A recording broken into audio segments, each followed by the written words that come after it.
नमस्कार दोस्तों, हमारे यूट्यूब चैनल अभ्यर्थी एकेडमी के यूट्यूब चैनल पर आप सभी का स्वागत है। आज हम विषय जीव विज्ञान के अंतर्गत अध्याय 2 पाचन तंत्र पढ़ेंगे। इसके पहले हमने अध्याय 1 में कोशिका के बारे में चर्चा किया था। तो आइए वीडियो स्टार्ट करने से पूर्व आप सभी से मेरा अनुरोध है कि मेरे यूट्यूब चैनल को सब्सक्राइब करें एवं बेल आइकन को क्लिक करें, जिससे हमारे सभी वीडियोज़ के अपडेट आप तक पहुँचें और सबसे पहले आप हमारे वीडियोज़ को देख पाएँ। तो आइए सबसे पहले यहाँ पे एक चित्र है जो कि संपूर्ण पाचन तंत्र को प्रदर्शित करता है। सबसे पहले इसमें पहला पॉइंट है ओरल कैविटी है, ये यहाँ पे है ना। फिर इसमें माउथ है, ये मुंह आपका। फिर ये सब मैक्सिलरी एंड सब लिंगुअल ग्लैंड है, ये दो ग्रंथियाँ हैं जो लार ग्रंथि होती है, ये मुंह के अंदर यहाँ पे निशान है इसमें। तो सब मैक्सिलरी एंड सब लिंगुअल दो ग्रंथियाँ हैं। फिर इसके बाद ये आपका लीवर है। फिर लीवर के बाद ये गाल ब्लैडर यानी पित्ताशय, ये छोटा सा ये। फिर इसके बाद आपका ड्यूडेनम, ये अमाशय के नीचे वाला भाग जो है यहाँ का, ये आपका ड्यूडेनम। ये वाला भाग ये ड्यूडेनम। फिर इसके बाद ट्रांसवर्स कॉलोन, ये बड़ी आंत का भाग होता है। ट्रांसवर्स कॉलोन जो है वो बड़ी आंत का भाग होता है। इसके बाद है असेंडिंग कॉलोन, यानी ये नीचे का जो आपका ये वाला भाग है, ये यहाँ का बड़ी आंत का ये भाग, इसको बोलते हैं असेंडिंग कॉलोन, है ना। फिर इसके बाद यहाँ पे एक छोटा सा भाग है सीकम। सीकम में ही आपका जुड़ा है अपेंडिक्स। अपेंडिक्स क्या है? एक अवशेषीय अंग है। अवशेषीय अंग पर अगर चर्चा करें तो अवशेषीय अंग ऐसा अंग जिसका वर्तमान समय में शरीर में उपयोग ना होता हो या उपयोग में ना आए। इस अगर पुराने समय में चले तो हमारे 7-8 पीढ़ी पूर्व के जो पूर्वज थे वो जंगलों में हरी पत्तियां एवं हरी सब्जियां बिना पकाए खाते थे। तो पत्तों एवं हरी सब्जियों में बिना पकाए उनको खाने पर सेलुलोज होता है। तो उन सेलुलोज के पाचन के लिए अपेंडिक्स जो था वो कार्य करता था। ये सेलुलोज को पचाता था, है ना, उसको खंडित कर उसका पाचन करता था। धीरे धीरे हम जैसे ही आधुनिकता में आए और सभी भोज्य पदार्थों को पकाकर खाने लगे तो सेलुलोज की मात्रा खत्म होने लगी। और ऐसा करते करते 400-500 सालों में, 1000 सालों 2000 सालों में क्या हुआ कि ये अपेंडिक्स धीरे धीरे गायब हो गया। क्या हो गया? धीरे धीरे गायब हो गया और इसका कार्य करना बंद हो गया। और अब क्या है कि ये सिर्फ अवशेषीय अंग बनकर हमारे शरीर में रह गया है। ऐसे मनुष्य के शरीर में बहुत से अवशेषीय अंग होते हैं। जैसे कि उदाहरण के लिए पहले अगर माना जाता है कि मानव में जो बंदरों से उनका हमारे पूर्वज थे वो बंदर थे, उससे हम लोग मानव शरीर का विधिवत निर्माण हुआ। तो उनमें जो पूंछ हुआ करती थी वो धीरे धीरे अवशेषीय अंग हुई, वो भी समाप्त हो गई। इस प्रकार से पहले कहा जाता था हमारे कान बहुत बड़े बड़े होते थे, लेकिन धीरे धीरे क्या हो रहा है कि वो छोटे हो रहे हैं। तो इस प्रकार से अवशेषीय अंग होते हैं जिनका शरीर में एक समय के पश्चात कार्य नहीं होता है। फिर इसके बाद इधर आए तो आपको मिलेगा पैरोटिड ग्लैंड। इधर हमने 2 ग्लैंड पढ़ा था, ये सब मैक्सिलरी और सब लिंगुअल। इधर एक पैरोटिड ग्लैंड, यानी लार में जो होती है 3 ग्रंथियां होती हैं। लार में क्या होती है? 3 ग्रंथि होती है। एक पैरोटिड होती है जो सबसे बड़ी होती है, फिर उसके बाद सब मैक्सिलरी और सब लिंगुअल 3 ग्रंथियां होती हैं। फिर इसके बाद ये फैर्निक्स, इसको बोलते हैं श्वसन तंत्रिका। क्या? फैर्निक्स, ये है आपकी श्वसन तंत्रिका। फिर इसके बाद है ओसोफेगस, इसको हिंदी में कहें अगर तो आप कह सकते हैं कि ग्रास नाल, है ना। फिर इसके बाद है स्टमक यानी पेट, अमाशय, ये रहा। फिर इसके बाद आपका पैंक्रियाज यानी आपका अग्नाशय, ये रहा सफ़ेद वाला, यहाँ पे ये जो भाग है अग्नाशय। फिर इसके बाद है आपके जेजुनम, ये क्या है? छोटी आंत का एक भाग होता है। यहाँ पे ये देखिए आप, छोटी आंत का एक भाग है जिसको बोलते हैं जेजुनम। फिर इसको बोलते हैं डिसेंडिंग कॉलोन। यहाँ पे हमने पढ़ा था असेंडिंग कॉलोन, ये रहा असेंडिंग कॉलोन। यहाँ पे ये वाला भाग असेंडिंग कॉलोन होता है और ये वाला बड़ी आंत का भाग डिसेंडिंग कॉलोन होता है। ये है रेक्टम जिसको हम मलाशय बोलते हैं। और ये रहा एनस, है ना, गुदा जिसको बोलते हैं। फिर इसके बाद आगे चलते हैं, आगे आइए। हम सबसे पहले जैसे पाचन तंत्र पढ़ रहे हैं तो पाचन तंत्र में सबसे पहले पढ़ेंगे पाचन क्या होता है। तो पाचन में जटिल भोज्य पदार्थों को एंजाइम की सहायता से सरल भोज्य पदार्थों में परिवर्तित करना पाचन कहलाता है। क्या? जटिल भोज्य पदार्थों को एंजाइम की सहायता से सरल भोज्य पदार्थों में परिवर्तित करना पाचन कहलाता है। उदाहरण के लिए हम लेते हैं, मान लीजिए हमने रोटी खाया, क्या? रोटी खाया, यहाँ पे एंजाइम था, इससे क्रिया हुई, फिर इसको हमने काहे में बदल दिया? ग्लूकोज में। कायम बदला हमने ग्लूकोज में बदल दिया। तो पहले रोटी थोड़ी जटिल पदार्थ थी, फिर ये ग्लूकोज बन गया, सरल बन गया। तो इस प्रकार से जब जटिल भोज्य पदार्थों को सरल भोज्य पदार्थों में परिवर्तित करना क्या कहलाता है? आपका पाचन कहलाता है। आगे पाचन तंत्र। पाचन तंत्र क्या होते हैं? दो प्रकार के, इनको दो भागों में बांटा जाता है। सबसे पहला है एलिमेंट्री कैनाल, आहार नाल जिसको बोलते हैं। फिर पाचन क्रियाएं हैं। सबसे पहले आहार नाल, एलिमेंट्री कैनाल, आहार नाल। फिर उसके बाद पाचन क्रियाएं। पाचन क्रियाएं में पहले अंतर्ग्रहण, फिर उसके बाद दूसरे नंबर पे पाचन, फिर तीसरे पर है अवशोषण, फिर चौथे पर है स्वांगीकरण, पांचवें पे है मल परित्याग। ये पांच क्या है? पाचन क्रियाएं। यानी पाचन में जो जिस प्रकार से क्रिया होती है उसको ये पांच भाग हैं। इसमें ये संपूर्ण पाचन को बताया जाता है किस किस प्रकार से होता है। फिर इसके बाद आइए सबसे पहले हम कौन से पढ़ेंगे? पहले नंबर का एलिमेंट्री कैनाल के बारे में पढ़ेंगे। यहाँ से स्टार्ट होता है एलिमेंट्री कैनाल। इसके क्या होते हैं? दो भाग होते हैं। सबसे पहला होता है पाचक अंग, दूसरा होता है पाचक ग्रंथियां। पहला क्या है? पाचक अंग, और उसके बाद पाचक ग्रंथियां, है ना। पाचक अंग में क्या है? आपका मुख गुहा नंबर 1 पर है। क्या होते हैं? इसके 4 भाग होते हैं। पाचक अंग जो होते हैं मतलब ऐसे अंग जो पाचन में सहायक हों, तो उनको वो पाचक अंग हैं। तो मुख गुहा यानी मुंह का भाग, ये यहाँ से तो हम भोजन लेना ही प्रारंभ करते हैं मुख से ही। तो यहाँ से सबसे पहले मुख गुहा, फिर अगर मुख गुहा के बाद ग्रास नाल, यानी भोजन जब जहाँ से मुख के बाद जहाँ तक अमाशय तक का एक भाग होता है, नली होती है, नलिका होती है, जिसको ग्रास नाल ओसोफेगस कहते हैं। ये मुख से भोजन जब जाता है तो अमाशय तक ले जाता है ना। इसमें क्रमानुकुंचन की गति भी होती है। फिर उसके बाद अमाशय यानी पेट जो है वहाँ पे उसको देखते हैं। पेट में 4 से 5 घंटे तक भोजन रहता है और पाचन क्रियाएं होती है। फिर उसके बाद दांत होती है जहाँ पे भोजन पूर्ण रूप से पचता है ना। अगर हम देखें तो मान लीजिए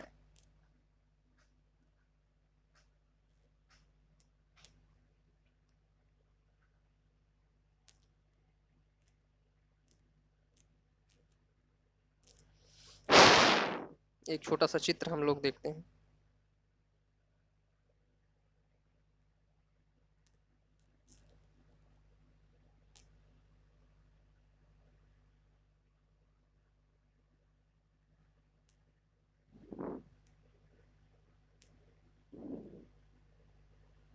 चलिए हम आपको आगे दिखाते हैं चित्र। तो ये आपका आंत हो गया, ये अमाशय हो गया, ये ग्रास नाल, ये मुख हुआ। 4 भाग होते हैं। इसके बाद ये पाचक ग्रंथि हैं। पाचक ग्रंथियों में अगर हमें यहीं पे आपको बता देते हैं एक बार। पाचक ग्रंथियों में सबसे पहले लार ग्रंथि, फिर जठर, फिर इसके बाद आपका यकृत, फिर अग्नाशय। ये चार हैं। इसमें से हम लार ग्रंथि अभी मुख उगम पढ़ लेंगे, और फिर अमाशय में हम पढ़ लेंगे जठर। इसके बाद 2 बचेंगी, यकृत और अग्नाशय आगे पढ़ेंगे। तो आइए सबसे पहले स्टार्ट करते हैं हम इनको पाचक अंग में। मुख गुहा सबसे पहले स्टार्ट करते हैं, देखते हैं मुख गुहा में क्या विशेषताएं, क्या बातें हैं। सबसे पहले एलिमेंट्री कैनाल में पाचक अंग में सबसे पहले मुख गुहा के निम्न भाग होते हैं। सबसे पहले दांत है, फिर जीभ है, फिर लार ग्रंथि। किसके मुख गुहा के कितने भाग होते हैं? दांत, जीभ और लार ग्रंथि। आइए सबसे पहले हम चर्चा करेंगे दांत पर।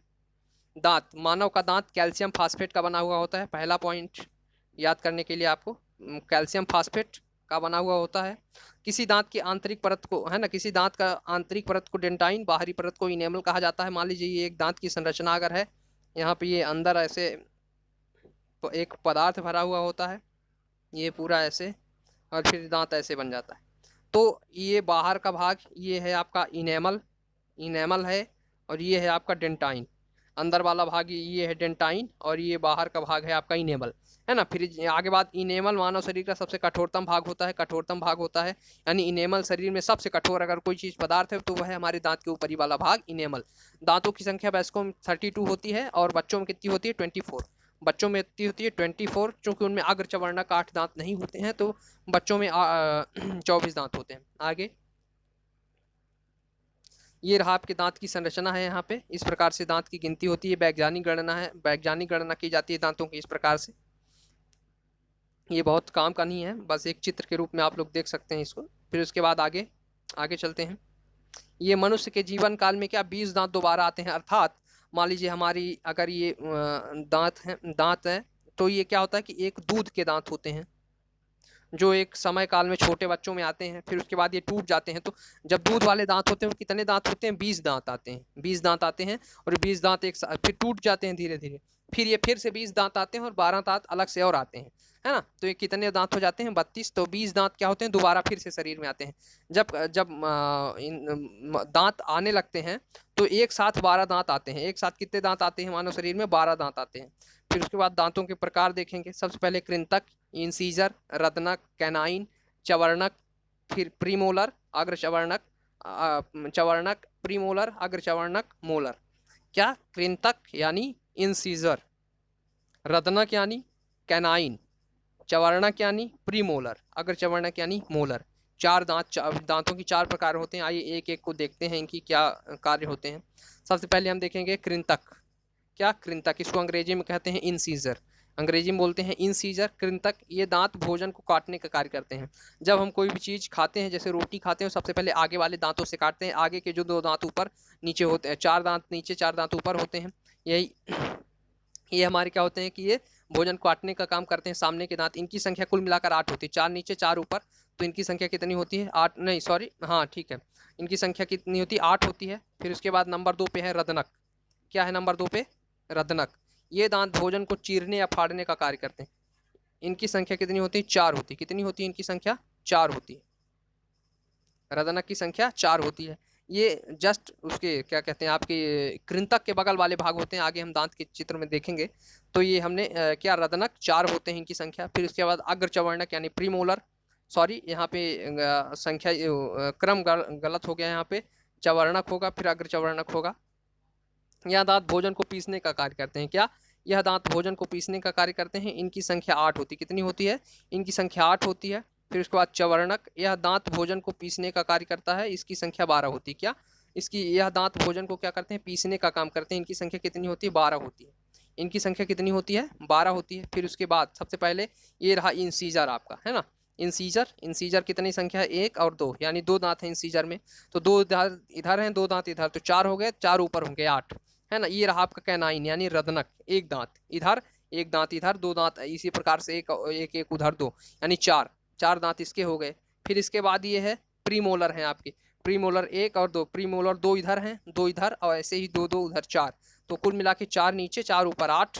फिर इसके बाद ये क्या है? मोलर 3 इधर हैं, 3 इधर 6, और 6 ऊपर, यानी कितने हो जाएंगे मोलर आपके? 12।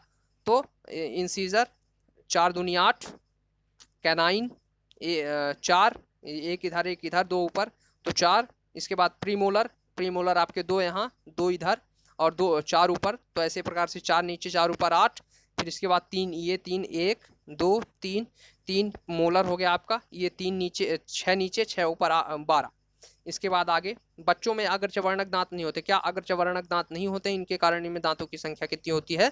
20 होती है। कितनी होती है? 20 होती, सॉरी 24 होती है। दांतों की संख्या 24 होती है। ऊपरी जबड़े, दंत सूत्र, दंत सूत्र आपका, दंत सूत्र में है, दांतों का एक फार्मूला होता है। दांतों क्या होता है? एक फार्मूला होता है, इसको दंत सूत्र। इसमें है ऊपरी जबड़े के आधे दांतों की संख्या, यानी जो ऊपर का जबड़ा है उसके आधे दांत सिर्फ, यानी कितने दांत होते हैं उसमें, मान लीजिए अगर हम कहें तो 16 ऊपर 16 नीचे 32, तो उसके आधे दांत, दांतों की संख्या, और निचले जबड़े के आधे दांतों की संख्या, ऊपरी दांत के आधे दांतों की संख्या, निचले जबड़े के आधे दांतों की संख्या, और इंटू 2, इधर करेंगे इंटू 2। इस प्रकार से दंत सूत्र हो गया। फिर इसके बाद अब दंत सूत्र में देखते हैं कैसे। मान लीजिए ये दंत सूत्र, इसमें आधे दांतों की संख्या है, तो सबसे पहले हम कौन सा दांत लिखेंगे? सबसे पहले हम लिखेंगे आपका कृंतक यानी इंसीजर, आई। फिर उसके बाद नंबर दूसरे पे लिखेंगे कृंतक, रदनक, जैसे हमने वहाँ पे क्रम पढ़ा था ऐसे ही, रदनक यानी इसको बोलते हैं कैनाइन, तो सी। फिर इसके बाद हम क्या पढ़ेंगे? अग्रचवर्णक यानी चवर्णक यानी प्रीमोलर, है ना। हम पढ़ेंगे अग्रचवर्णक, सॉरी अग्रचवर्णक पढ़ेंगे, तो उसको प्रीमोलर यानी पी लिखेंगे। फिर इसके बाद हम पढ़ेंगे क्या? चवर्णक, चवर्णक को क्या लिखेंगे? मोलर, तो इसका क्या होगा? ICPM, ICPM। इंसीजर यानी क्या हो जाएगा आपका? कृंतक, C फॉर कैनाइन रदनक, P फॉर प्रीमोलर यानी अग्रचवर्णक, फिर इसके बाद मोलर यानी चवर्णक। 4 दांत होते हैं, कृंतक, रदनक, अग्रचवर्णक, चवर्णक, 4 दांत। तो ये 4 प्रकार के दांत। अब इनमें हम देखेंगे IC क्या होता है? I फॉर, है ना, I फॉर यहाँ पे 2 है, और C फॉर 1 है, और P फॉर 2 है, और M फॉर 3 है। इसी प्रकार से नीचे भी आएगा 21 23, है ना। ये 21-23 नीचे भी आएगा उसके बटे में, और यहाँ पे 2 आएगा।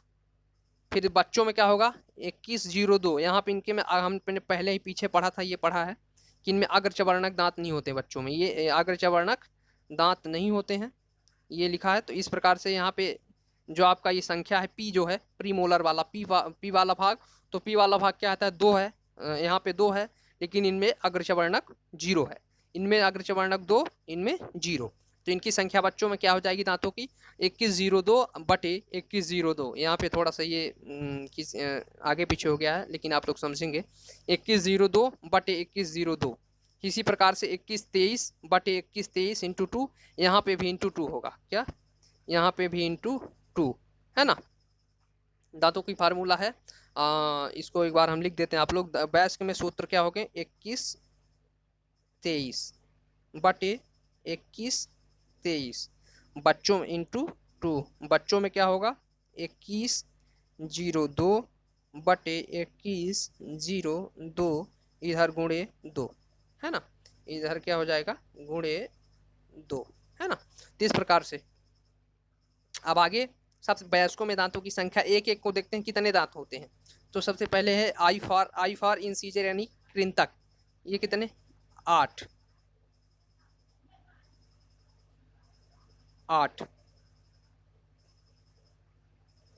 वयस्क में दांतों की संख्या कितनी है 8। अब ये 8 कैसे होती है इसको ध्यान देंगे। यहाँ पे ये जो बटे का निशान है ना, ये जो बटे का निशान लगा है ये, तो इसको प्लस मानेंगे, तो हम ये प्लस लिख लेते हैं। इसको एक तरफ जोड़ेंगे, इसको एक तरफ जोड़ेंगे, इसमें 2 एक तरफ जोड़ेंगे, इसको 2 एक तरफ जोड़ेंगे, ये 2 जोड़ा, ये 2 जोड़े, कितना हो गया 4। ये इंटू में 2 लगा है, हम लिखेंगे इंटू 2 बराबर कितना हो गया 8, कितना हो गया 8। इस प्रकार से हम दांतों की गणना करते हैं एक दांत की। तो हमारे पास कृंतक कितने हो गए 8। इसी प्रकार से आगे रदनक को करेंगे। तो रदनक में क्या है, यहाँ पे 1 है ऊपर, 1 है नीचे, तो क्या लिखेंगे यहाँ पे 2 के जगह में 1, और फिर 1 कितना हो जाएगा 2, फिर यहाँ पे इंटू में हम 2 लिखते हैं, 2 लिखेंगे, तो 1 1 2, तो 2 2 कितना हो जाएगा 4, तो बराबर क्या हो जाएंगे 4, है ना। इसी प्रकार से जब हम अग्रचवर्णक की बात करेंगे 2 दांत, तो यहाँ पे फिर से 2 लिखेंगे, इसको प्लस वाले को बीच का जो बटे है प्लस में मान लेंगे, 2 लिखेंगे, फिर ये 2 लिखेंगे, बराबर 4 हो जाएगा, फिर ये इंटू कर लेंगे 2, तो कितना हो जाएगा बराबर 8। तो हमारे पास ये प्रीमोलर यानी अग्रचवर्ण कितने हैं 8 दांत हैं। इसी प्रकार से आगे ये हमारा एम बराबर यानी मोलर यानी 12, तो ये 3 है, ये भी 3 है, और ये बटे को प्लस में, तो 3 + 3 बराबर 6, और ये 2 है, 2 जो है इंटू वाला, इसको 2, तो कितने हो जाएंगे 12। तो हमारे पास कितने दांत होते हैं 12 दांत होते हैं। आगे बच्चों में, बच्चों का देखें तो इनके पास यही सेम टू सेम इसी प्रकार से 2 2, ये 2 और ये 2, ये 2 को करेंगे 4, तो इंटू 2 8, फिर इसके बाद ये सी कैनाइन वही करेंगे 1 और 1 2, और इंटू 2 तो 4, फिर पी पार प्रीमोलर यानी 0, इनके पास अग्रचवर्णक नहीं होता है तो ये 0 है, इनके पास अग्रचवर्णक नहीं होता है तो ये 0 है ना, तो ये 0 ही आएगा। फिर इसके बाद मोलर, इनके पास 2 वहाँ भी है और 2 यहाँ भी है, तो यहाँ पे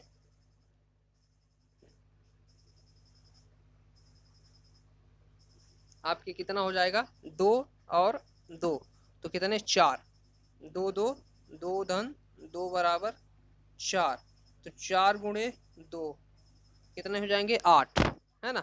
यहाँ पे क्या होगा 8 हो जाएगा, 12 नहीं होगा, सॉरी, यहाँ पे 8 हो जाएगा आपका 2102 2102, तो 2102 2102 यानी 8 हो जाएगा आपका। तो यहाँ पे आप यहाँ पे टाइपिंग मिस्टेक है और थोड़ा सा आप लोग सुधार लीजिए, 8 होगा, है ना, इनके पास 8 होगा। अब यहाँ पे हम एक थोड़ी सी गलती हुई है, जहाँ पे हमने बताया था आप लोगों को कि बच्चों में कितने दांत होंगे, आपको हमने एक जगह आपको बताया था कि 24 दांत होंगे, है ना, ये इसको आप गलत मानिए, ये गलत है।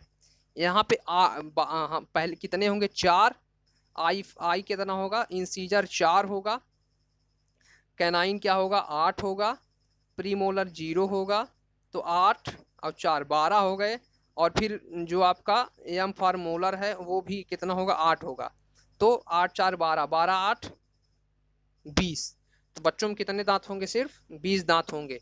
ये 24 गलत है, आप लोग इसको सुधारेंगे। कितना? 20 दांत होगा बच्चों में। कितने दांत होंगे? 20 दांत होंगे। जो आपका कैनाइन आई फॉर इंसीजर है, ये आई फॉर इंसीजर यानी कितने हैं? आई फॉर इंसीजर जो कृंतक है आपका, वो कितना है इनमें?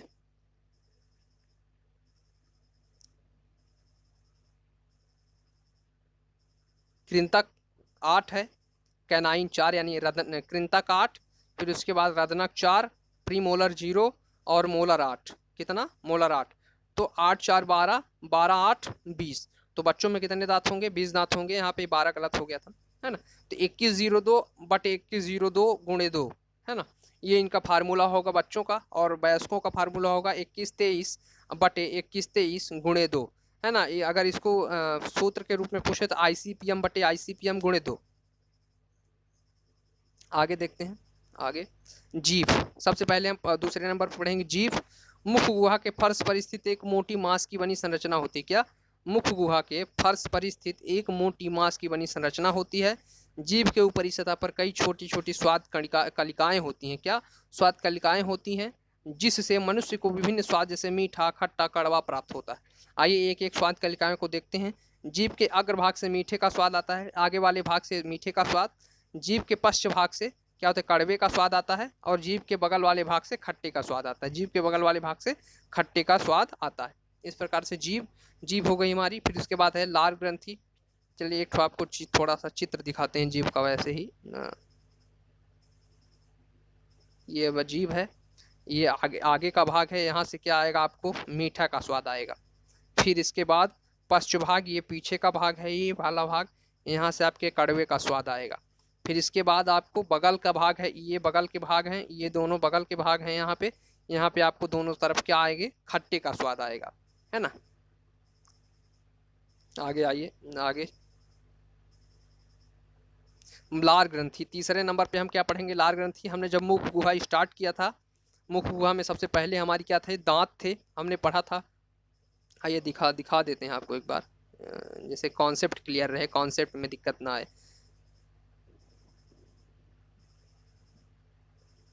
ये देखिए मुख गुहा था, मुख गुहा में हमने दांत पढ़ा सबसे पहले, फिर जीभ पढ़ा। अब पढ़ेंगे लार ग्रंथि। क्या पढ़ेंगे? लार ग्रंथियां पढ़ेंगे। आइए देख, चलिए स्टार्ट करते हैं। ये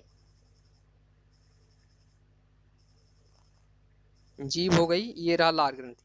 मनुष्य में 3 जोड़ी लार ग्रंथियां पाई जाती हैं। कितनी जोड़ी? 3 जोड़ी लार ग्रंथि पाई जाती है। यानी अगर 6 होती हैं, 6 लार ग्रंथियां होती हैं, जोड़ी 3 जोड़ी होती हैं। सबसे पहले पढ़ेंगे पैरोटिड ग्लैंड। क्या पढ़ेंगे? Parotid gland. यह सबसे बड़ी लार ग्रंथि होती है शरीर की। सबसे बड़ी लार ग्रंथि क्या होती है? पैरोटिड ग्लैंड होती है। 6 सेंटीमीटर लंबी और 3 से 4 सेंटीमीटर चौड़ी होती है। क्या? 6 सेंटीमीटर लंबी और 3 से 4 सेंटीमीटर चौड़ी होती है। यह ग्रंथि दोनों कानों के नीचे अर्थात जो पैरोटिड ग्लैंड होती है, पैरोटिड ग्लैंड ये मुख में आपके पैरोटिड ग्लैंड,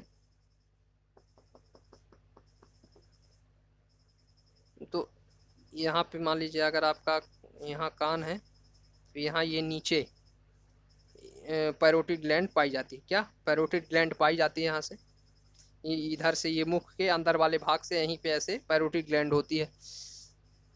आगे संपूर्ण मुख के लार का 20% इस ग्रंथ से स्त्रावित होता है। मतलब मुंह में जितने भी लार स्त्रावित, जितना लार स्त्रावित होता है उसका 20% भाग इस ग्रंथि से स्त्रावित होता है। आगे दूसरे नंबर की ग्रंथि सबलिंगुअल ग्लैंड, सबलिंगुअल ग्रंथि है, सबलिंगुअल लार ग्रंथि। तो यह ग्रंथि जीभ के दोनों ओर, है ना, जीभ के दोनों ओर, मान लीजिए ये आपका अगर ऐसे जीभ है तो यहाँ पे ये लार ग्रंथि है। ये जीभ के दोनों ओर लार ग्रंथि पाई जाती है, एक की संख्या में पाई जाती है। इन ग्रंथियों में 5% लार स्त्रावित होता है। कितना लार स्त्रावित होता है? 5% लार स्त्रावित होता है। फिर इसके बाद सब मैक्सिलरी ग्लैंड है तीसरे।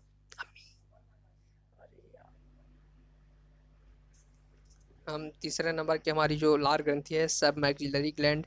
सब मैक्सिलरी ग्लैंड, यह लार ग्रंथि निचले जबड़े के मध्य में मैक्सिल या मैक्सिला ग्रंथि के दोनों ओर एक की संख्या में पाई जाती है। हमारा जो ये निचला जबड़ा है, यहाँ का ये निचला जबड़ा, यहाँ पे जो आपकी मैक्सिलरी अस्थि है, ये मोटी वाली भाग यू आकार की, है ना। इसके क्या होता है कि दोनों ओर, एक इधर एक इधर, ये दो लार ग्रंथियां पाई जाती हैं, एक इधर एक इधर। इसको बोलते हैं सब मैक्सिलरी ग्लैंड, यानी सब मैक्सिला ग्रंथि के नीचे है, इसलिए इसको सब मैक्सिलरी ग्लैंड बोला जाता है ना।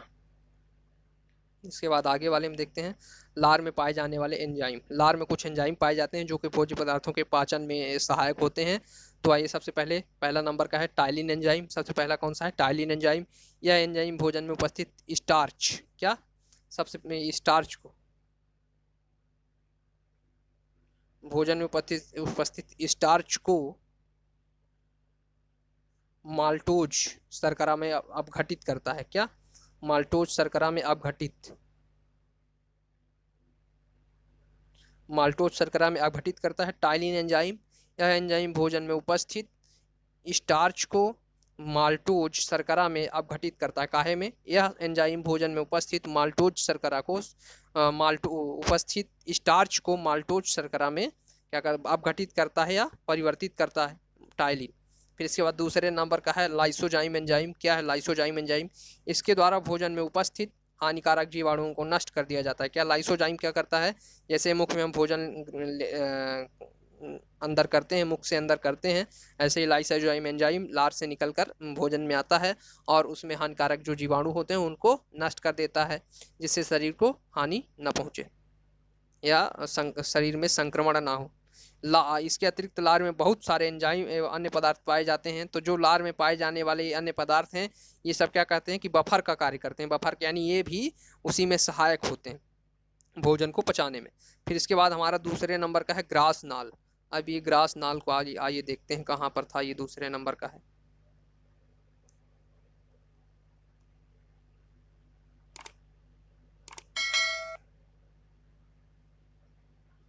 ये हमने पाचक अंग पढ़ा, इसके 4 भाग में। मुख गुहा पढ़ा, मुख गुहा के बाद अब मुख गुहा में हमने दांत पढ़ा था, जीभ पढ़ा था, लार ग्रंथि पढ़ा था मुख गुहा में।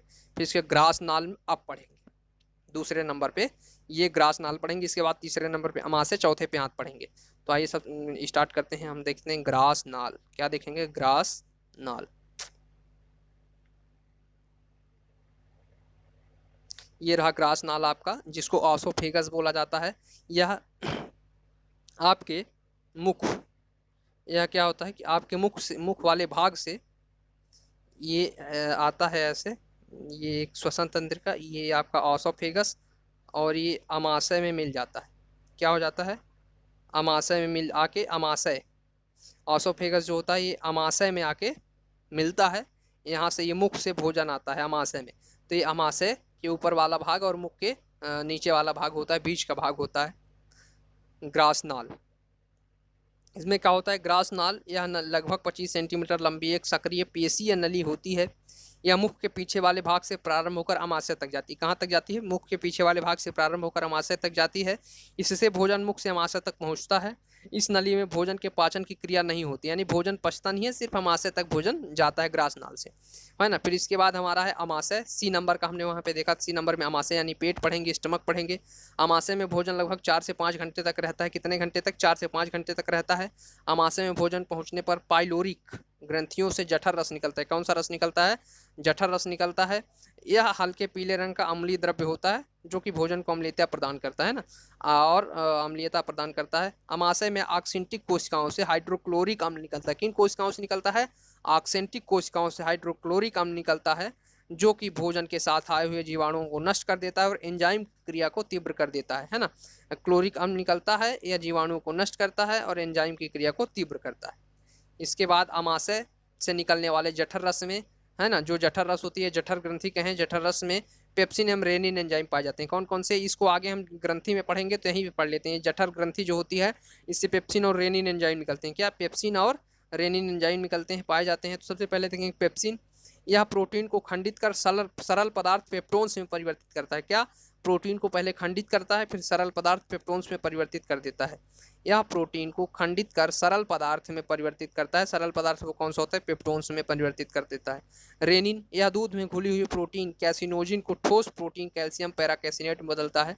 ये क्या होता है, दूध होता है उसमें एक कैसिनोजिन प्रोटीन घुली हुई होती है ना, इसको ठोस प्रोटीन कैल्शियम पैराकैसिनेट में परिवर्तित कर दिया। इस मतलब ये दूध जो होता है वो पानी के जैसे होता है या लिक्विड होता है, उसमें से क्या कहते हैं प्रोटीन कैल्शियम पैराकैसिनेट ठोस प्रोटीन बनाता है। कौन कौन करता है ये, रेनिन करता है। ये 8 साल तक के बच्चों के में होता है ना, इस प्रकार की ये।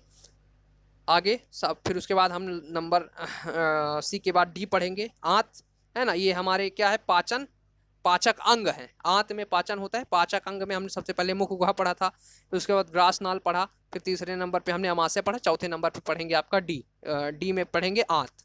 सबसे पहले बड़ी आंत को पढ़ेंगे, नंबर 1 बड़ी आंत। बड़ी आंत गहरी लाल रंग की होती है, इसकी लंबाई 1.5 मीटर होती है। कितनी होती है, 1.5 मीटर होती है। बड़ी आंत में भोजन का पाचन नहीं होता है। इसके 4 भाग होते हैं, पहला है सीकम, दूसरा है कॉलॉन, चौथा है मलाशय, तीसरा है मलाशय, चौथा गुदा। अगर हम छोटा सा अगर बड़ी आंत का चित्र बनाते हैं, अगर बड़ी आंत का छोटा सा चित्र ये देखिए,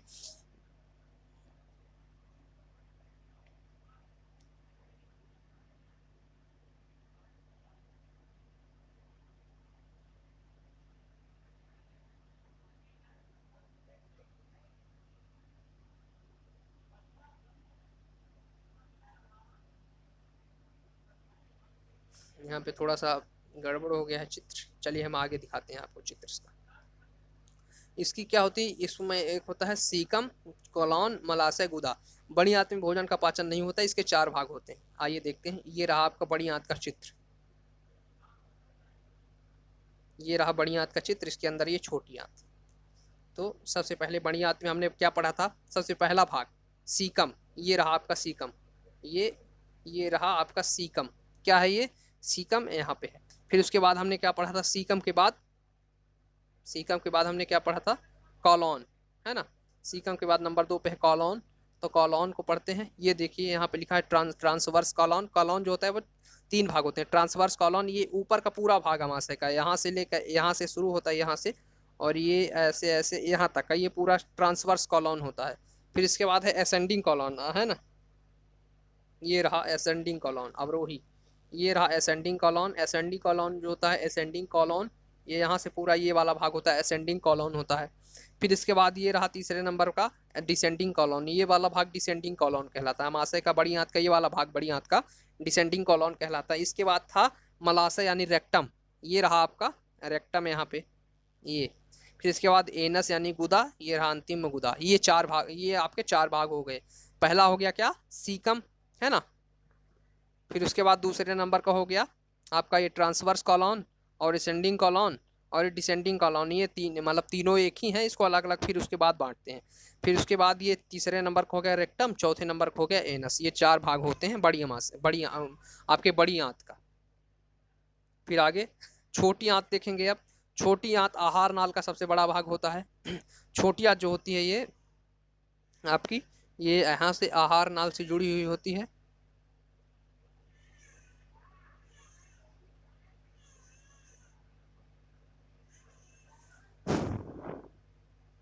फिर ये क्या होता है, इसको आप इसमें कितने भाग, इसकी लंबाई 6.5 मीटर होती है, 6.5 मीटर होती है ना। इसके 3 भाग होते हैं। कितने भाग होते हैं इसके, 3 भाग होते हैं। आइए एक एक भाग को देखते हैं कौन कौन से हैं। सबसे पहले भाग है ड्यूडेनम, तो ये आंत, अगर छोटी आंत का एक चित्र बनाते हैं।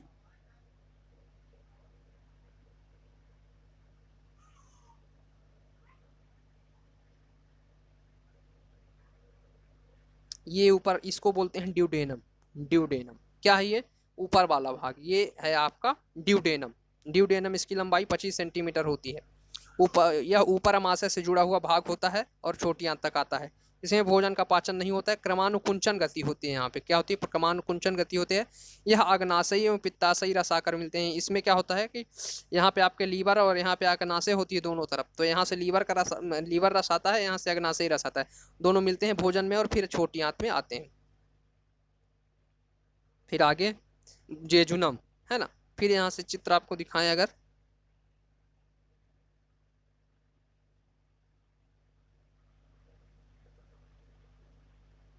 तो ये वाला भाग ये आपका है जेजुनम। क्या है ये, जेजुनम है आपका।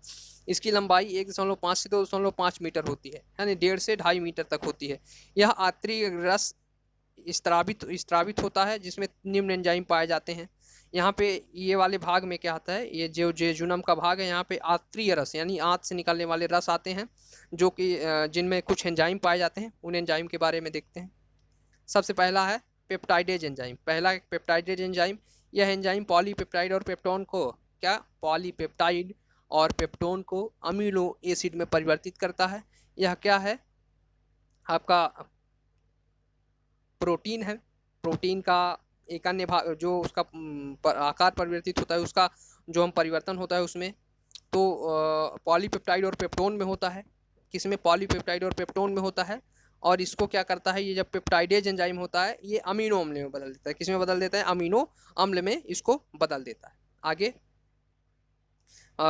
दूसरे नंबर का जो एंजाइम है आंतरीय रस में, वो है माल्टेज एंजाइम। माल्टेज क्या करता है, यह एंजाइम माल्टोज शुगर को ग्लूकोज में परिवर्तित करता है। किसको, माल्टोज को ग्लूकोज में परिवर्तित कर देता है। कौन, maltase enzyme. Maltase enzyme glucose को परिवर्तित काहे करता है, माल्टोज को ग्लूकोज में परिवर्तित कर देता है। फिर इसके बाद सुक्रेज तीसरे नंबर का एंजाइम है। पहले नंबर का पेप्टाइडेज था, दूसरे नंबर का माल्टेज है, और तीसरे नंबर का सुक्रेज है। ये सुक्रेज क्या करता है, फ्रक्टोज सुक्रेज एंजाइम क्या करता है, सुक्रोज को, किसको, सुक्रोज को फ्रक्टोज धन ग्लूकोज यानी फ्रक्टोज प्लस ग्लूकोज में परिवर्तित करता है। कौन करता है, सुक्रेज एंजाइम सुक्रोज को फ्रक्टोज प्लस ग्लूकोज में परिवर्तित करता है। फिर इसके बाद लैक्टेज एंजाइम है। यह लैक्टोज को ग्लूकोज प्लस गैलेक्टोज में परिवर्तित करता है। काहे में, ग्लूकोज प्लस गैलेक्टोज में परिवर्तित कर देता है। किसको, लैक्टोज को। कौन सा एंजाइम है ये, लैक्टेज एंजाइम। आगे इसके बाद तीसरा भाग है छोटी आंत का। 3 भाग होते थे, छोटी आंत का तीसरा भाग कौन सा है,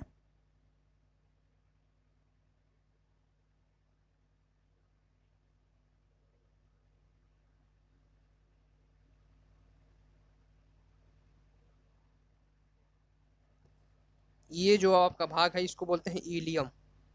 ये कौन सा भाग है आपका, इलियम है ना। यहाँ पे ये कुछ संरचनाएं पाई जाती हैं ऐसे ऐसे, फिर ये नीचे ऐसे ऐसे। इसको बोलते हैं बिलाई, इसको बोलते हैं पेयर स्पेचेस। ये क्या है, बिलाई है, और ये है पेयर स्पेचेस। 2 संरचनाएं पाई जाती हैं इसमें। सबसे पहले इसकी लंबाई 3.5 मीटर होती है। कितनी, 3.5 मीटर होती है। इसमें बिलाई नामक उंगली नुमा संरचना पाई जाती है, जो पचे हुए भोजन को पोषक पदार्थ को पचे हुए भोजन के पोषक पदार्थ को अवशोषित करती है, जैसे ग्लूकोज वगैरह है ना, तो इन सबको अवशोषित करती है। फिर ये रहा बिलाई आपका, ये रहा बिलाई, है ना, जो यहाँ पे उंगली नुमा संरचना है। ये क्या करते हैं, चूसांग, इसको चूसांग जड़े भी बोला जाता है बिलाई को, है ना। तो ये क्या करते हैं कि भोज्य पदार्थों से रस को अवशोषित करते हैं। इनमें पेयर स्पेचेस नामक राक्षस यानी एक जीवाणु होता है, जो कि एक मतलब हम कह सकते हैं हमारे प्रतिरक्षा तंत्र का एक जीव होता है, जो कि क्या करता है, WBC का बना हुआ होता है। पचे हुए भोजन में उपस्थित हानिकारक जीवाणुओं को भक्षण करता है। क्या, पचे हुए भोजन में उपस्थित हानिकारक जीवाणुओं का भक्षण करता है। पेयर स्पेचेस, इंपॉर्टेंट प्रश्न है ये, कि पेयर स्पेचेस कहाँ पाए जाते हैं, छोटी आंत में पाए जाते हैं। इनका कार्य क्या है, भोजन में उपस्थित हानिकारक जीवाणुओं को भक्षण करते हैं। इसके बाद बिलाई कहाँ पाई जाती है, तो छोटी आंत के इलियम वाले भाग में पाई जाती है। उंगलीनुमा संरचना होती है। यह पचे हुए भोजन से पोषक पदार्थों को अवशोषित करती है। आगे पाचक ग्रंथियां। अब हम क्या पढ़ेंगे, पाचक ग्रंथियां। यहाँ पे फिर से एक बार आपको पीछे ले चलते हैं, ये आपको दिखाते हैं।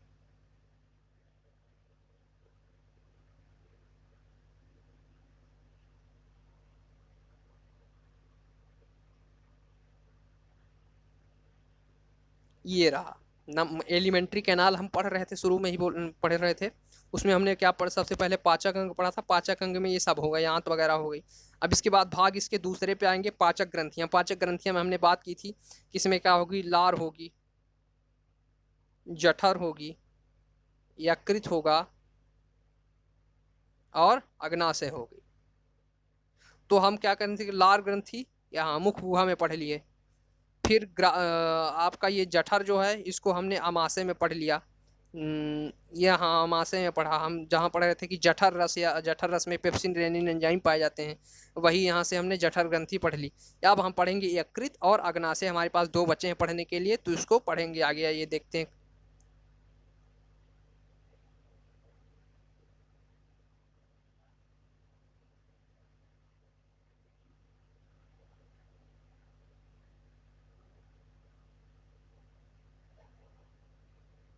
ये रहा पाचक ग्रंथि। सबसे पहले लार ग्रंथि, इसको हमने पढ़ा था, ये पैरोटिड ग्लैंड, सब मैक्सिलरी और सबलिंगुअल, 3 ग्रंथियां होती थी, इसमें तीनों को पढ़ा था। जठर ग्रंथि हमने पढ़ा था, ये अमाशय में जठर रस होता है जहाँ में पेप्सिन और रेनिन एंजाइम पाए जाते हैं, जठर ग्रंथि को पढ़ा था वहाँ पे। फिर इसके बाद अब बचा है क्या, हमारा यकृत बचा है और अग्नाशय। तो आइए यकृत को स्टार्ट करते हैं। यकृत यह मानव शरीर की सबसे बड़ी ग्रंथि होती है। कैसी? मानव शरीर की सबसे बड़ी ग्रंथि होती है, साथ ही यह शरीर की सबसे बड़ी बाह्य स्रावी ग्रंथि होती है ना। दो चीजें इसमें इंपॉर्टेंट है, सबसे बड़ी ग्रंथि है, प्रश्न आए कि सबसे बड़ी बाह्य स्रावी ग्रंथि, तो ये कौन सी है? सबसे बड़ी बाह्य स्रावी ग्रंथि भी है लीवर, है ना। इसका वजन 1.5 से 2 किलो होता है। कितना होता है? 1.5 से 2 किलो होता है। यकृत में उपस्थित हिपैटिन कोशिका से पित्तरस स्रावित होता है। क्या पित्तरस स्रावित होता है? किससे? हिपैटिन कोशिका से पित्तरस स्रावित होता है यकृत से, है ना। आगे पित्ताशय जो होता है, ये आपका पित्ताशय, ये नाशपाती के आकार की एक थैलीनुमा संरचना होती है जिसमें जाकर पित्त संचित होता है। ये आपके लीवर की एक संरचना ऐसे कुछ इस प्रकार से लीवर होता है। यहाँ पे एक छोटा सा पित्ताशय की थैली होती है। यहाँ पे आपका ड्यूडेनम होता है, छोटी आंत का भाग। यहाँ पे ये फिर इधर एक होती है आपकी अग्नाशय। तो ये यहाँ पे पित्तरस जाता है यहाँ पे, है ना, लीवर से यहाँ। तो इस प्रकार से पित्तरस का पीएच मान 7.1 से 7.7 होता है। कितना होता है? 7.1 से 7.7 होता है। पित्तरस में पित्त वर्णक की मात्रा 12% होती है। जो पित्त होता है पीले रंग का होता है, इसमें बाइल डक्ट जिसको बोलते हैं, पित्त वर्णक होता है, 12% होता है, इसलिए इसका रंग पीला होता है। और ये क्या होता है? एक क्षारीय होता है ना, क्षारीय द्रव्य होता है। फाइब्रिनोज, अब यकृत फाइब्रिनोजिन नामक प्रोटीन का उत्पादन यकृत द्वारा होता है। किससे द्वारा होता है? फाइब्रिनोजिन एक प्रोटीन है, इसका उत्पादन यकृत द्वारा होता है, जो रक्त का थक्का बनाने में मदद करता है। क्या? रक्त का थक्का बनाने में मदद करता है। जिस प्रकार से विटामिन के करता है उसी प्रकार से फाइब्रिनोजिन प्रोटीन भी करता है ना। इसके बाद हिपैरिन नामक प्रोटीन का उत्पादन यकृत के द्वारा होता है। किस प्रोटीन का उत्पादन? हिपैरिन नामक प्रोटीन का उत्पादन यकृत से होता है, जो शरीर के अंदर रक्त को जमने से रोकता है। जैसे किसी भी धमनी या सिरा में रक्त प्रवाहित हो रहा है, अगर उसमें हिपैरिन प्रोटीन ना पाया जाए या यकृत उत्पादित करना बंद कर दे, तो उसी ये धमनी या सिरा में रक्त जम जाएगा। तो हिपैरिन प्रोटीन बहुत ही इंपॉर्टेंट है, जो कि महत्वपूर्ण है, यकृत द्वारा स्रावित होता है। मृत आरबीसी को यकृत द्वारा नष्ट किया, जैसे प्लीहा या स्प्लीन को आरबीसी का क्या बोलते हैं? कब्रगाह बोलते हैं, है ना। लेकिन उसको नष्ट करने का काम कौन करता है? यकृत करता है। कौन करता है? यकृत करता है। यकृत ग्लूकोज को ग्लाइकोजन में परिवर्तित कर संचित रखता है। शरीर को आवश्यकता पड़ने पर ग्लाइकोजन को खंडित कर ग्लूकोज हमारे शरीर को प्रदान करता है। क्या करता है? यकृत जो है वो ग्लूकोज को पहले ग्लाइकोजन में परिवर्तित करके रख लेता है अपने पास। और मान लीजिए कभी शरीर को ग्लूकोज की आवश्यकता पड़ती है, ग्लूकोज की कमी पड़ती है, तो जब शरीर को लगता है कि ग्लूकोज की कमी पड़ती है, तो जो लीवर है वो ग्लाइकोजन को फिर से ग्लूकोज में परिवर्तित कर लेता है और शरीर को प्रदान करता है। यकृत शरीर के ताप को बनाए रखता है। क्या करता है? शरीर के ताप टेम्परेचर को बनाए रखता है, नियत रखता है, बनाए रखता है। जहर देकर मारे गए व्यक्ति की मृत्यु के कारणों की जांच में यकृत एक महत्वपूर्ण सुराग है। क्या? जैसे किसी व्यक्ति को अगर जहर देकर मारा जाता है, तो उसमें पोस्टमार्टम में जब रिपोर्ट आती है तो लीवर की जांच की जाती है। लीवर के रिपोर्ट में देखें अगर, तो पता चलता है कि व्यक्ति ने जहर खाया है या नहीं खाया है। इसके बाद डी नंबर का यकृत के बाद अग्नाशय पढ़ेंगे। अग्नाशय क्या है? यह मानव शरीर की दूसरी सबसे बड़ी ग्रंथि होती है। यहाँ पे आपकी ड्यूडेनम, हमने अब छोटी आंत का भाग ड्यूडेनम, यहाँ पे एक पाई जाती है आपकी अग्नाशय। अग्नाशय पाई जाती है यहाँ पे, यहाँ अग्नाशयी रस आता है ना। यह मानव शरीर की दूसरी सबसे बड़ी ग्रंथि है। क्या है? मानव शरीर की दूसरी सबसे बड़ी ग्रंथि कौन सी है? अग्नाशय है। अग्नाशय कौन सी दूसरी बड़ी ग्रंथि है? सबसे इंपॉर्टेंट पॉइंट ये है कि यह एक अंतःस्रावी एवं बाह्यस्रावी दोनों प्रकार की ग्रंथियां हैं। अर्थात इसमें जो रस या हार्मोन का स्त्रावण होता है वो नली के द्वारा और बिना नली के द्वारा होता है ना। दोनों प्रकार से होता है, अंतःस्रावी और बाह्यस्रावी दोनों प्रकार की ग्रंथि है। कौन है? अग्नाशय। अग्नाशय से अग्नाशयी रस स्रावित होता है। कैसा रस स्रावित होता है? अग्नाशयी रस स्रावित होता है। यह एक क्षारीय द्रव्य है। इसका पीएच मान 7.5 से 8.3 होता है। 7.5 से 8.3% होता है। कितना? 7.5 से 8.3% होता है। इसके बाद इसी का एक भाग है, अग्नाशय का एक भाग है लैगरहैंस की दीप कोशिकाएं, है ना। दीपिकाएं या दीप कोशिकाएं, जो भी कहें, लैगरहैंस की दीपिकाएं या दीप कोशिकाएं, यह अग्नाशय का ही एक भाग होता है। इसमें बीटा कोशिका से इंसुलिन निकलते हैं। कौन सी कोशिका से? इसमें कुछ कोशिकाएं होती है, बीटा कोशिका होता है, अल्फा कोशिका होती है और गामा कोशिका होती है। तो बीटा कोशिका से इंसुलिन स्रावित होता है, अल्फा कोशिका से ग्लूकेगॉन स्रावित होता है, गामा कोशिका से सोमेटोस्टेटिन नामक हार्मोन निकलता है। यानी ग्लूकेगॉन हार्मोन है और इंसुलिन भी हार्मोन है। इंसुलिन बीटा कोशिका से, अल्फा कोशिका से ग्लूकेगॉन और गामा कोशिका से सोमैटोस्टेटिन हार्मोन निकलते हैं। आइए एक एक को देखते हैं। सबसे पहले ग्लूकेगॉन देखें क्या करता है।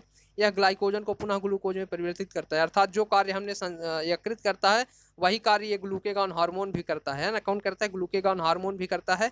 ग्लाइकोजन को संचित प्रोटीन जो ग्लाइकोजन के रूप में होता है उसको फिर से ग्लूकोज में परिवर्तित करता है ना। इसके बाद सोमैटोस्टेटिन जो है या पॉलीपेप्टाइड हार्मोन होता है। क्या होता है? पॉलीपेप्टाइड हार्मोन होता है जो भोजन के स्वांगीकरण की अवधि को बढ़ाता है। जब भोजन के भोज्य पदार्थों का या पोषक पदार्थों का उपयोग भोजन शरीर के उपयोग में किया जाता है तो उसकी अवधि को बढ़ाने का कार्य सोमैटोस्टेटिन करता है। इस प्रकार से लैगरहैंस की दीप कोशिकाओं में इतने भाग होते हैं। फिर इसके बाद सबसे जो कभी कभी प्रश्न आ जाता है इंसुलिन से। क्या? इंसुलिन से लैगरहंस की दीप कोशिकाओं के बीटा कोशिका से स्रावित हुई थी। कहाँ से? बीटा कोशिका से। पूर्व में हमने पढ़ा। इसकी खोज फ्रेडरिक बैटिंग और चार्ल्स बेस्ट ने की थी। किसने की थी? फ्रेडरिक बैटिंग और चार्ल्स बेस्ट ने की थी, दो लोगों ने। तो हम इसको शॉर्ट फॉर्म में बेस्ट बैटिंग याद कर सकते हैं, ने खोज की थी। यह ग्लूकोज से ग्लाइकोजन बनाने की क्रिया को नियंत्रित करता है। क्या करता है? ग्लूकोज होता है, उससे जब ग्लाइकोजन बनता है तो बनाने की क्रिया को नियंत्रित करता है, अर्थात कहीं ऐसा ना हो कि संपूर्ण ग्लूकोज का ग्लाइकोजन बन जाए और ग्लूकोज की कमी होने लगे। तो इसको नियंत्रित करता है कौन? इंसुलिन करता है। इंसुलिन की कमी से मधुमेह रोग होता है। अगर कभी शरीर में इंसुलिन की कमी होने लगे तो हमारे शरीर को टीबी, जिसको डायबिटीज बोलते हैं या मधुमेह बोलते हैं, वो रोग हो जाता है। अगर इंसुलिन का अति स्त्रावण होने लगे, ज़्यादा स्त्राव होने लगे तो उसको हाइपोग्लाइसीमिया रोग कहते हैं। क्या? हाइपोग्लाइसीमिया रोग। किसी व्यक्ति को अगर इंसुलिन ज़्यादा मात्रा में स्रावित हो रहा है, शरीर से बाहर जा रहा है, तो उसको हाइपोग्लाइसीमिया रोग हो जाता है। क्या हो जाता है? हाइपोग्लाइसीमिया रोग। आगे अब हम पढ़ेंगे पाचक क्रियाएं। हमने सबसे पहले पढ़ा था वहाँ पे जब एलिमेंट्री कैनाल के बगल में सबसे पहले पाचन तंत्र में एक हमने चार्ट बनाया था, फ्लो चार्ट। उसमें एक तरफ लिखा था हमने एलिमेंट्री कैनाल, फिर एक तरफ लिखा था पाचक अंग, पाचक ग्रंथियाँ, फिर उसके बाद पाचक ग्रंथियाँ थी, वहाँ पे पाचक अंग थे। फिर उसके बाद आगे सबसे लास्ट में था एक पाचक क्रियाएं, पाचन क्रियाएं, यानी पाचन की कौन कौन सी क्रिया होती है, भोजन कैसे कैसे पचता है, स्टेप बाय स्टेप एक एक क्रिया को यहाँ पे दिखाया गया है। तो सबसे पहले हम देखेंगे अंतर्ग्रहण। क्या? अंतर्ग्रहण, भोजन को मुख में लेना अंतर्ग्रहण कहलाता है। जैसे ही हम किसी भोजन को मुख में डालते हैं, मुख के अंदर ले जाते हैं, वहीं से भोजन का पाचन शुरू हो जाता है और इसको अंतर्ग्रहण कहा जाता है। इसके बाद पाचन, दूसरे मनुष्य में भोजन का पाचन मुख से प्रारंभ होकर छोटी आंत तक जारी रहता है। यानी जैसे ही हम मुख में भोजन लेते हैं उसके बाद भोजन का जो पाचन है वो छोटी आंत तक जारी रहता है, छोटी आंत तक पाचन होता है। और पाचन से हमने तो पढ़ ही लिया, पाचन क्या है? भोज्य पदार्थों का, जटिल भोज्य पदार्थों का सरल भोज्य पदार्थों में परिवर्तित करना पाचन कहलाता है, एंजाइम की सहायता से। फिर उसके बाद नंबर 3 अवशोषण। पचे हुए भोजन का रक्त में पहुंचना अवशोषण कहलाता है। अवशोषण छोटी आंत की बिलाई नामक संरचना से होती है। जो अवशोषण है वो रक्त में जब भोजन का पचा हुआ भोजन जो है वो रक्त में पहुंचता है, यानी जो उसके पोषक तत्व होते हैं वो रक्त में पहुंच जाते हैं, तो उसको अवशोषण कहा जाता है। अवशोषण छोटी आंत की बिलाई या चूसाकांग के नामक संरचना से होता है। अवशोषण जो होता है वो बिलाई या चूसकांग नामक संरचना से होता है। स्वांगीकरण, अवशोषित भोजन का शरीर के उपयोग में लाया जाना। जो अवशोषित भोजन है आपका, उसको शरीर के जब उपयोग करने, जैसे ग्लूकोज है, ग्लूकोज का जब शरीर उपयोग करने लगता है तो उसको स्वांगीकरण कहा जाता है। क्या कहा जाता है? स्वांगीकरण। इसके बाद नंबर 5वां और अंतिम मल परित्याग। अपच भोजन बड़ी आंत में पहुंचता है जहां जीवाणु इसे मल में बदल देते हैं, जिसे गुदा द्वारा बाहर निकाल दिया जाता है। यहाँ पे हमारा पाचन तंत्र का अध्याय समाप्त होता है। धन्यवाद। हमारे YouTube चैनल को सब्सक्राइब करें, लाइक करें एवं शेयर करें।